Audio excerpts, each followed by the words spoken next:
Now available in paperback and Kindle Unlimited, John Haynes, A Conversation with Death. The man who rules the world and the angel of darkness take on a horde of demons in this inaugural John Haynes series adventure.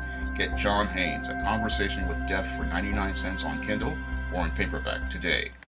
30 years ago, when DC Comics established the Vertigo imprint, it was a place where comic creators could explore new concepts, create fresh ideas with existing characters, and do things that were unique in the comic book medium.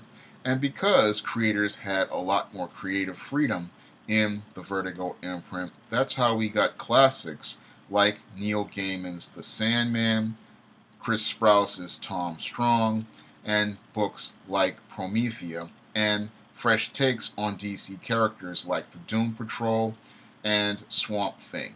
And because the Vertigo imprint was a place where creators could get creative, that's what made it an iconic brand for DC Comics. Now, in 2018, there was an effort to revive the Vertigo imprint. Unfortunately, this effort to revive the Vertigo imprint is a complete bastardization of the mission of Vertigo Comics, and literally compromises what the Vertigo imprint was all about. And I had the displeasure of reading one of the comics of the new Vertigo imprint, HEX Wives, and after reading this HEX Wives, I can honestly say that this is not the Vertigo I grew up with, nor is it the Vertigo I knew when I was growing up. This comic completely betrays the mission of what Vertigo Comics is all about, and has turned what I see a great iconic name into something that is not meant to be. Now, this Hex book is supposed to be about this coven of witches that these men have been trying to kill from generation to generation. And on the first page, we see a lot of inaccuracies that are historical. Now, the book starts out on 1692, and it looks like we've got a white witch, a Hispanic witch, and a black witch in Salem, 1692. And that's the first error in this story. You have this diversity placed where there was no diversity, and you have this black woman in a place where she, I don't believe, would be at that time as an equal to the white people there. So clearly, the writer did not do their research before they started their story.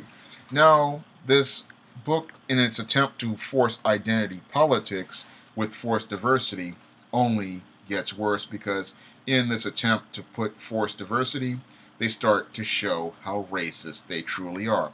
Because on the second page of Hex Wives, we have the black woman presented, Rebecca, and this Rebecca character, again, is a racist character, because here we have the black woman. Yes, she's included in this story, but they need to make an effort to make her overweight. And this is something that many of these NPCs or SJWs do in a passive-aggressive fashion, is yes, they will include a black female character in a story, but then they will make efforts to make her the least attractive in comparison to the white female in the story.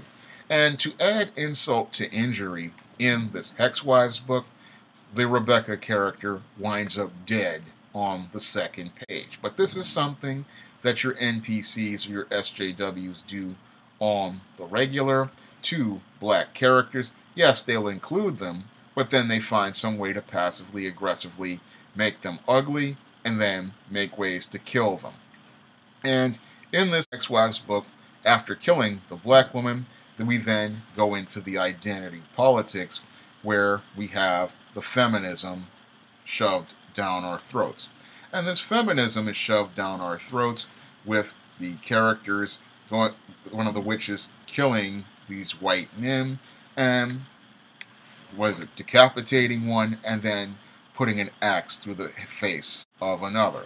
And as this book goes on, we get more and more misandry directed at the reader. And this is one of the things that is most disturbing about this Hex Wives comic, is that it's supposed to be about this coven of witches, but in actuality, it just turns out to be one big piece of propaganda for third wave feminists. And as propaganda for third wave feminism, it's just all about killing all men, and it's all about showing the most gory and graphic violence used to mutilate and murder men. When I was looking at this comic, it really reminded me of two books I had known about. One was Valerie Solanas' Scum, The Society for Cutting Up Men. And it's clear to me that the writer must have read Valerie Solanas' Scum, The Society for Cutting Up Men, as they were coming up with this Hex Wives, because as I was looking at this book, it looked literally like something that Valerie Solanas would have come up with. And it also reminded me of Alice Walker's The Color Purple. Now, the Alice Walker's The Color Purple is the National Book Award winning novel by Alice Walker, and in that story again we have extreme misandry, and it's clear to me that this was the basis for this writer's foundation for this story, and that's what this book really, it just is mostly about. The other part that it's supposed to be about, after you see all of these murders of men, is this latest group of men from the current generation coming up with a plan to deal with these witches who are supposedly these Hex Wives. And this plan is to do something where they get some sort of kiss or something to finally destroy these witches once and for all.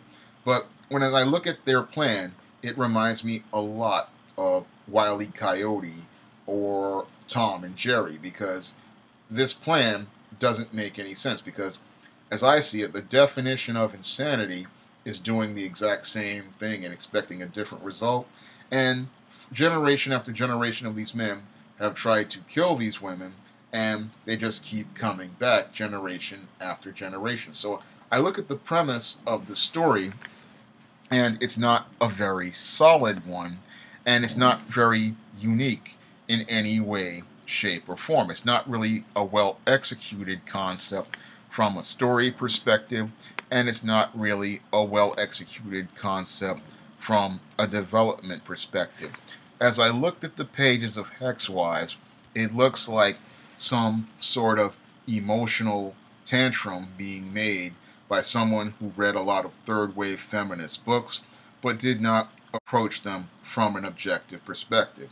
As someone who watched the movie I Shot Andy Warhol, I can tell you that Valerie Solanas was a deeply mentally ill woman, and Alice Walker was a hypocrite because she's talked about how bad black men were, but was married to a white man.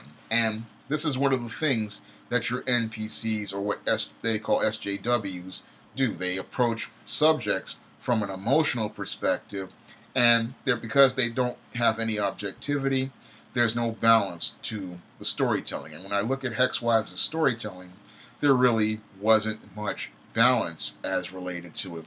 And that's what made the story very weak to me from a creative perspective. When I looked at this story, I didn't see much in the terms of character development or character establishment. It was more about feelings than letting us get to know these characters and giving us a reason to care about them. Yes, you got some very graphic violence in the beginning, which set up the story, but we didn't get any sort of character development to show us why we should care about these Hex Wives and why we should care whether or not these characters live or die. So this first issue of Hex Wives was a really terrible issue as I saw it, and I saw a book that wouldn't give anyone an incentive to go out and buy the second issue. And this book, sadly, is par for the course as it relates to the new Vertigo, because the other book I had read, Border Town, there was another book that really did not give a reader an incentive to care. It was all about pushing identity politics and social agendas, but it wasn't about crafting a solid story. And that's the saddest part about this new Vertigo, is that the original Vertigo was all about story. It was all about telling great stories, all about telling unique stories, and making sure that your plot and your character development was the strongest it could be. I mean, when I think of great Vertigo books like Tom Strong, it's always got a solid plot line and a solid storyline, and they have characters you can care about. When you can read a Tom Strong, you get a great story, you get great characters, you get great adventure. Or you read a book like Sandman, you have characters that stand out strong and prominent in Vertigo books. And books like Constantine always gave you a great character and great characterization. Even though they weren't standard superhero fare, they gave you a fresh take on things. And I think about books like Preacher, again, another book that gave you a fresh and unique take on characters. And all of those books had some of the best storytelling ever in the comic book medium. But we don't have that standard for storytelling in the new Vertigo. And because the new Vertigo doesn't have any standard for storytelling, this is why many of their books like Border Town and HEX Wives are completely in a state of disarray. And oftentimes, I believe, after the first issue, readers won't have an incentive to go out here and buy the second. And this is the other big problem with the new Vertigo, is they're so caught up in pushing identity politics, they don't understand that if a reader does not like the first issue, chances are they aren't coming back for a second. And when you look at the books coming out of the new Vertigo, they are not the type of books that are going to give you an incentive to buy the second issue, because the first issue in your hands is so bad that you have no reason to keep buying a book that's just this bad.